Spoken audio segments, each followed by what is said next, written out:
Give us your thoughts on the current state of disability advocacy. Well, I see a lot of things that have happened which are the rewards of labor. I'm very happy about that.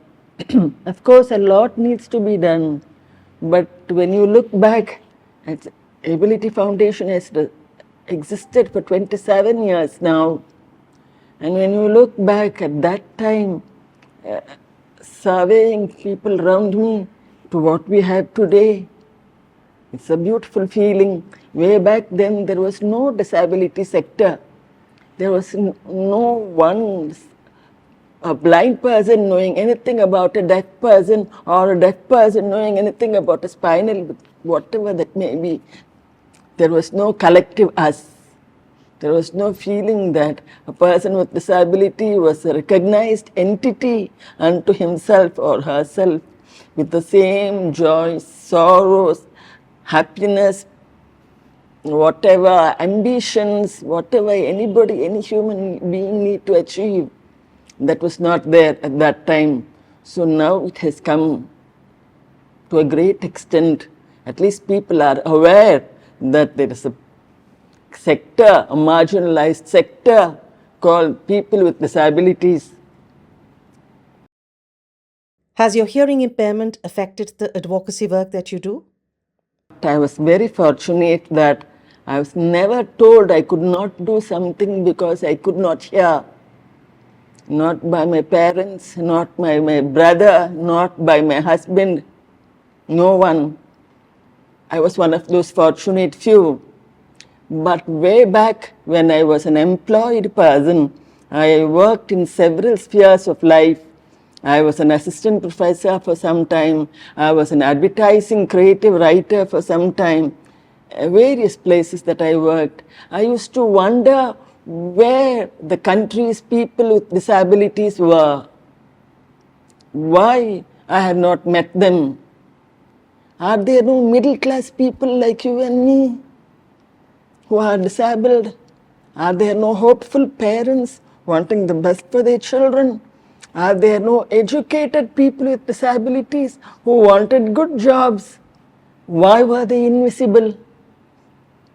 Thoughts like that. I resigned from my job to jump into this, not knowing what to do, but knowing what not to do. That was the only thing that guided me at that time. Then I met lovely people like Shruti Mahapatra, like Javed Abidi, like Anuradha Mohit. All of us were one small 4-5 member people trying to make possible a sector, something that you call sector, to create the cross-disability culture. I remember I wanted to start Ability Foundation with a magazine. And since I had not moved with anyone with disability in my college days or student days, I wanted to know what it was they would expect from a magazine like this. So I called people from various sectors of disability, and in those days we had a tape recorder, 2-in-1 or whatever. You put that in the middle of the table and then just let them talk. To my surprise, the blind person had never met a deaf person. So too, he had never met a person with hemophilia. No one knew at that time. And they were all meeting for the first time. And there began a beautiful group at that time. What are the challenges you have faced in your advocacy work? Every small step is a mountain to be climbed. And the challenges come from every side. First of all, there was lack of awareness, lack of sympathy, stereotyped images, myths, all of which had to be shattered. All these put together, even the so-called aware, educated, well-to-do person of today did not know about the potential of a person with disability. There was always the element of pity. The element of you cannot be independent, you always need somebody's help, that kind of thinking. And even today, there exists either pity or superhero concept. I am so inspired by you concept, both of which are not right. Can you share some real life examples of how inclusive practices in education have positively impacted the lives of people with disabilities? In the field of education, there's so much to be done. There is natural assumption that people with disabilities need something special and they are pushed away to a special school. What we are trying to say is that special education is a service, it's not a place.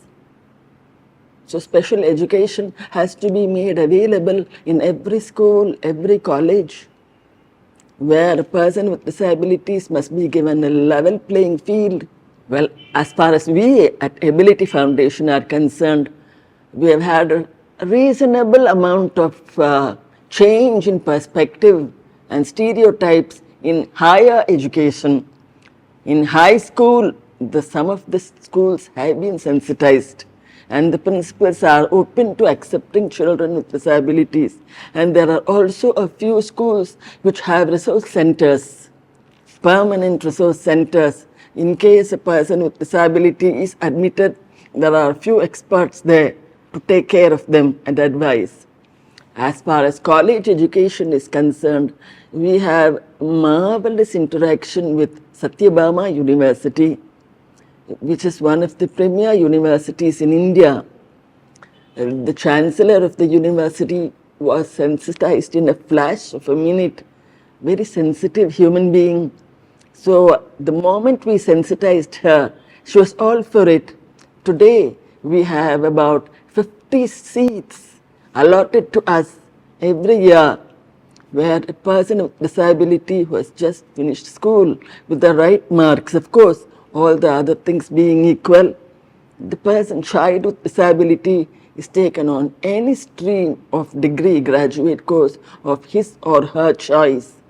There is no being told, there is no underestimating of that person's talent or potential. So you are given your admission in any stream that you want to. All the labs are on the ground floor. There is a sign language interpreter in every classroom, and there is a software on the laptop for every blind person. And the blind people are the only ones who in the hostel are allowed laptops. So many things. So you find wheelchair users, you find blind people, you find deaf people, all passing out every year. So that's a beautiful thing that we have. What is currently happening in Ability Foundation regarding the employment of people with disabilities? The employers, when they find that they do not stand to lose out on any way by employing a person with disability, are really open to employment as long as they find that they don't have to compromise on qualifications, on skills, or anything else. They are willing to try. It's unfair to say that disability is something to do with mediocrity. You can't do that. So that is the philosophy we work with. Today we have around 225 odd companies who keep coming back to us for people to employ. But the strange thing is, persons with disabilities themselves are reticent, but it's been a beautiful journey. It's tough, it's frustrating. I wouldn't say no, but it's happening now, more so than before. The challenges very much exist, but I would rather see the cup as half full than half empty. Do you have sign language users in Ability Foundation? What are your views on sign language? You cannot deprive a person of one's own comfort. A language is a language. Whether you sing or jump or dance or communicate or you sign, you need to communicate. That's the basic fundamental value. So today, at least in India, we have a uniform sign language called Indian Sign Language, which was not there earlier. I do believe that this is not just for deaf people per se. Could be for the late deafened, it could be for the elderly, it could be, I have so many people, college students who have come to me saying they want to learn sign language because they can sign secrets in class. It is so beautiful. That's how you learn. So we have had sign language classes with the police academy, with the judiciary, with various people. And we believe that every public function should have an interpreter, irrespective of the fact there is a deaf person present in the audience or not. There may be, there may not be, but that's not how you calculate. Definitely I am strong advocate for sign language. What is your vision for an inclusive society, and what steps do you think are still needed to achieve it? For me, inclusive society is really a society of human beings. The way I visualize, I see people working hand in hand, working shoulder to shoulder, being friends. You don't look at the disability first. You look at the person as a person first and the disability next. And as a friend, you offer whatever you need in terms of creating a level playing field. That is my vision. A vision where every employer says that I'm proud to employ a person with disability. Where every school says that they are open to children with disabilities. Where there is no discrimination. Inclusion doesn't mean just putting a bunch of people together with and without disabilities.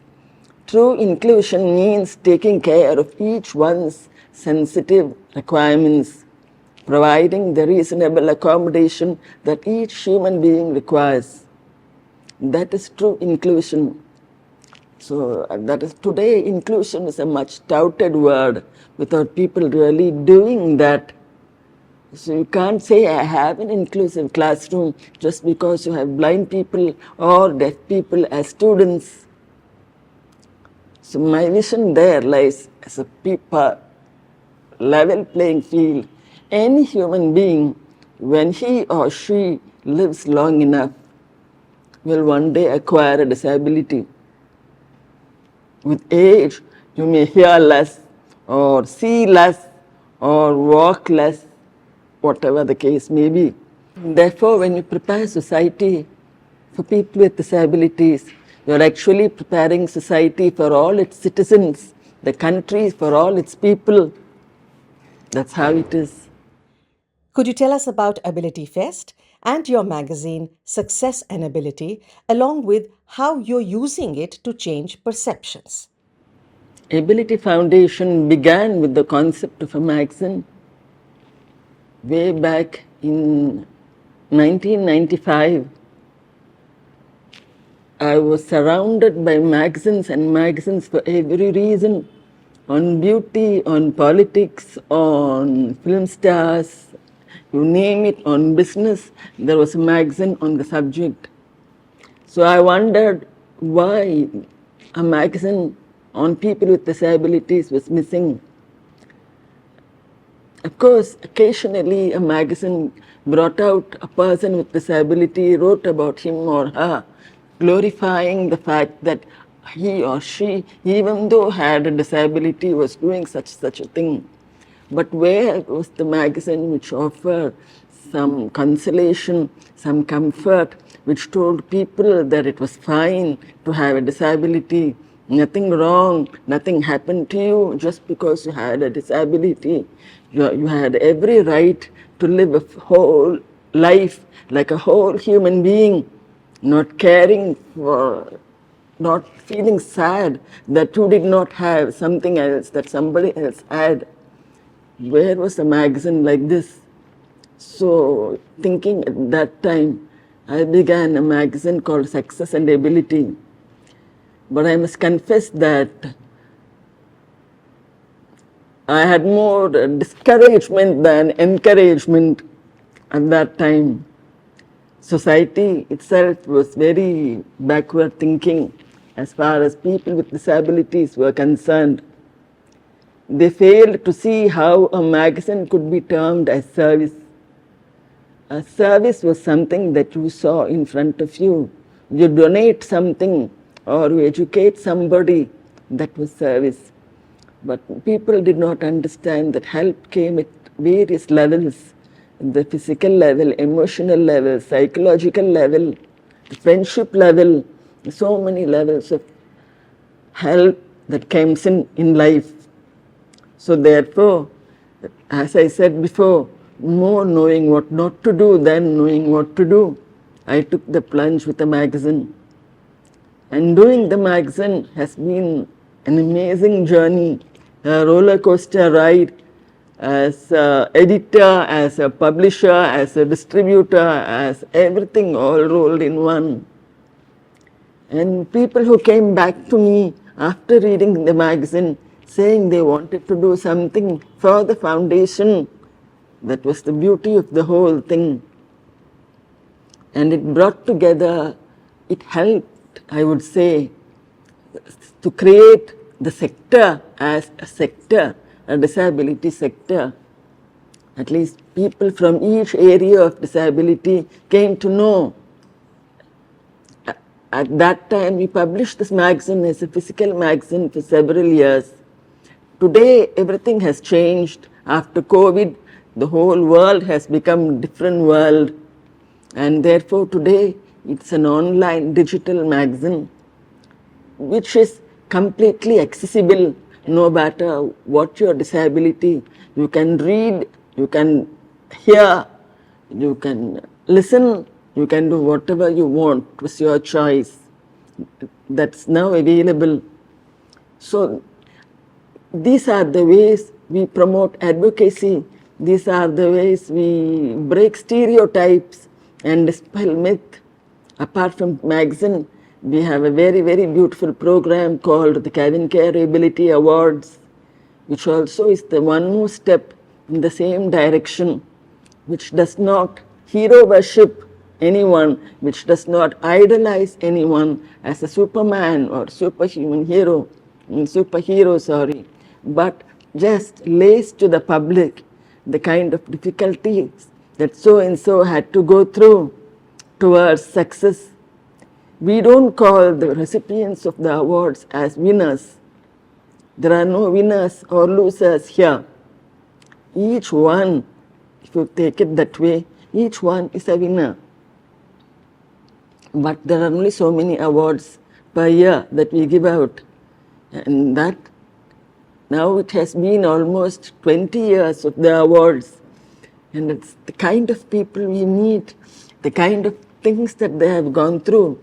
Some rags to riches story, some people saying that they were asked to die by the doctors and still have done what they have done. When the people come at large and watch these beautiful people on stage expressing themselves, that is where sensitization happens. At Ability Foundation, we have never believed in the militant attitude, in fighting. We believe change will not happen that way. We believe that change will happen when you see the reason for it to happen. You cannot be forced to change yourself. And therefore, these programs, which are enjoyable, which are glitzy almost, very upbeat programs where everyone is treated so beautifully. People come and enjoy a beautiful evening's program and in the bargain get sensitized. There is the awards. Well, if I have to go back, look into history, we have done 3 inclusive programs. First one was done when Ability Foundation was 1 year old. We wanted to celebrate that. So we brought out a classical dance program called Sangamam, where half the dancers were blind, and there was me, and there were 2 professional dancers, very well-known dancers in the field. all put together as a group, come out with a beautiful classical dance program with no one in the audience knowing who was disabled, who was not. So that's what we do, the things like that we do. Then came Samara, which was a fashion show, where Aishwarya Rai came and participated. Usha Udup came and anchored the show. There were a whole lot of people, children from 7-year-old to senior citizens, 70 years old, people with disabilities, people without disabilities, professional models, film stars, everyone all put together. But each and every garment they wore was stylized and made for that occasion by a fashion designer, choreographed by a professional choreographer. It was all a professionally done program called Samara. That was a lovely thing. People came asking me if they could sit next to Aishwarya Rai, if they could touch Aishwarya Rai or whatever. But I told them, who knows, may have the luck. We don't know. They didn't know what to expect. We don't fundraise through celebrities. We don't use celebrities to propound the philosophy. No. Hugging somebody and saying, see, I am empathetic. No, we don't do that. But we use celebrities, their power to influence change, so that they too are sensitized and they sensitize others in the bargain. And people come to the auditorium wanting to view a lovely program, enjoying the program, and getting sensitized to the fact that there were so many people with disabilities doing such beautiful things. Next was called Samhita, which was an art show. We had well-known artists from across India, along with foot artists, mouth artists, artists with various disabilities, all put together in a gallery with no art lover knowing which was by a person with disability or by a professional without disability. So by doing shows like this, that is what we do, to sensitize the public, because we believe India has enough problems as a country. When you look at a person with disability as one more problem, your first impulse is to turn the other side. But when you look at the person as a potential, a person who can do so many things, then you look at it differently. That is our line of advocacy. Same that we did with the Ability Fest, the film festival. It was an international film festival where we get films from across the globe. People just sent their films from everywhere. And it is always held in a mainstream theatre. It is never held in a preview show theatre, no. So that anyone who walks around the theatre, it is a multiplex, it's a where you see something happening, you walk in.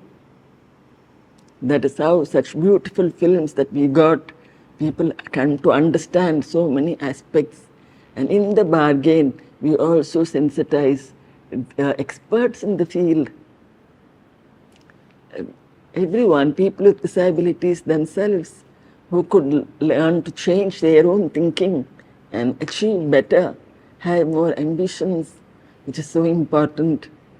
And one of the good things that has come about with the festival, once 2 editions of the festivals were done, Satyam Theatre, which is a mainstream theatre, every Wednesday always has subtitled films.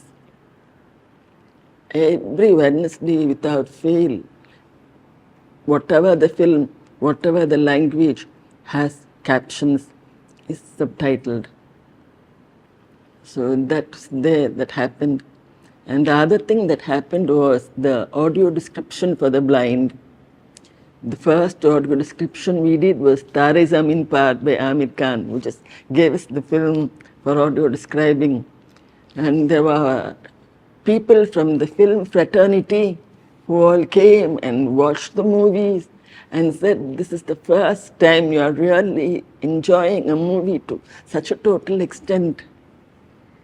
You, just as for a deaf person, dialogue is not everything. For the blind person, only dialogue is not everything. So much beauty happening in the films which you need to know. So we do things like that. And it's been a beautiful journey. I don't know what we will come up with next. But this is our role